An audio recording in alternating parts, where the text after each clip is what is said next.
siguro, French na French, yung pinakasikat na pop star sa France. Pero surprise, may dugong Pinoy pala. Di mo ine-expect, no? Sa dami ng Pinoy na sumisikat sa ibang bansa, parang normal na lang eh. Pero iba tong kwento natin ngayon. Kasi hindi lang basta sumikat sa abroad, nag-dominate. Imagine mo to, isang Pilipino naging numero 1 sa French music scene. As in, pinagkakaguluhan ng mga French, ginagaya ang style at pinapakinggan sa buong Europa. At hindi lang yon, natalo pa niya sa awards sina Will Smith at Eminem. E kung di ka pa naman tumindig sa gulat, baka kailangan mo munang i-replay to. Ang pinag-uusapan natin, walang iba kundi si Billy Crawford.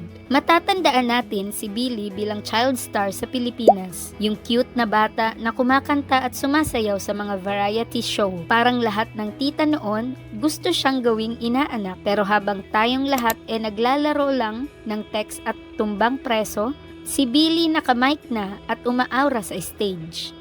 Kaya naman, hindi nakakapagtaka na lumipad ang career niya, literally. Dahil hindi lang sa Pinas siya sumikat, kundi sa buong Europa. Noong 2001, isang kantang Tracken ang nagbago ng lahat. Boom! Number 1 agad sa France. At hindi lang basta sumikat ang binenta. At pasa natin ang stats 500,000 copies sold sa France. Number 1 sa Holland. Number 2 sa Belgium, number 3 sa Switzerland, number 20 sa Germany. I mean, kung ganyan ang resume mo, kahit sina Justin Timberlake at Usher, mapapakamot ng ulo. Bukod sa galing niyang kumanta at sumayaw, may angas talaga si Billy. Yung tipong kahit anong suot niya, biglang uso.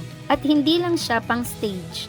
Napasok din niya ang TV at fluent pa siya sa French. Kaya hindi lang siya that singer, kundi isang style icon at household name sa France. Noong 2003, sa NRJ Music Awards, parang Grammy ng France, si Billy ay tinanghal na International Male Artist of the Year. Sino ang tinalo niya? Will Smith, Eminem, Robbie Williams. Excuse me po, tinalo mo si MIB at si Slim Shady? Hindi ka na lang sikat, legendary ka na, Billy. Sinundan pa ito ng isa pang album na naka-gold record agad sa France at Switzerland.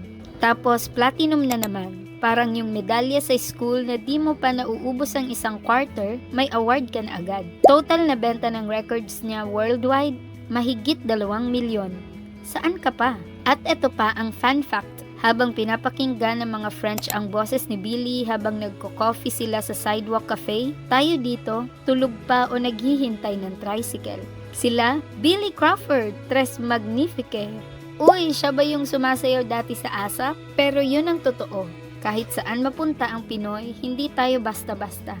Yung talento natin, pang world class talaga. At ang kwento ni Billy Crawford ay patunay na walang imposible kapag may sipag, galing at konting swag.